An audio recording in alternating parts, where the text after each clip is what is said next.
Hello, magandang araw po mga kasinong, no? Kung ang operation naman po natin ang nagiging problema is mabagal po, no? O bumagal. Bumagal na mag-mill yung rice mill natin, no?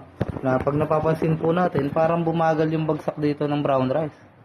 Na ang bagal niyang magbalat. Pagdating dito, ang bagal niyang magbalat ng palay, no? So, nabibitin po siya. Na yung dati yung 7 sakong palay ay umunti na. Umunti na yung ano niya, yung kumbaga yung namimil niya sa isang oras, no?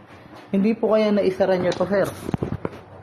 Yan. Ito po kasi pag napihit niyo po ito pasara, no?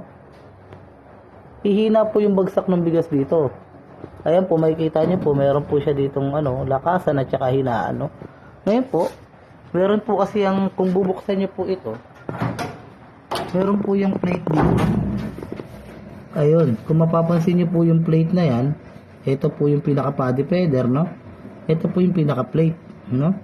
Yung plate na yan, ayun po yung nandito po na kulay itim, yung tinuro ko nung una na ina-adjust. Ayan po yung ina-adjust niya. Ito.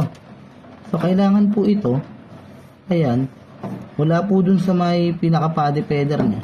Kailangan naipapasok nyo yung daliri nyo ng ganito kalalim. Kumbaga ito, na-shoot nyo dun sa paddy feeder at saka sa may plate. Kung ganyan na po yung pinaka-adjust niya, okay na po yun. No? Pero kung naisara nyo po kasi yun, na halos hindi nyo na maipasok yung daliri nyo sa pagitan ng paddy feeder at saka ng plate, talaga pong babagal yung pagbagsak sa haler niya dahil ang bagal po ng pasok ng palay, so babagal po yung operation niyo, no? Isa rin po yung sa mga dahilan ng pagbagal ng ating machine. Sige po. Salamat po.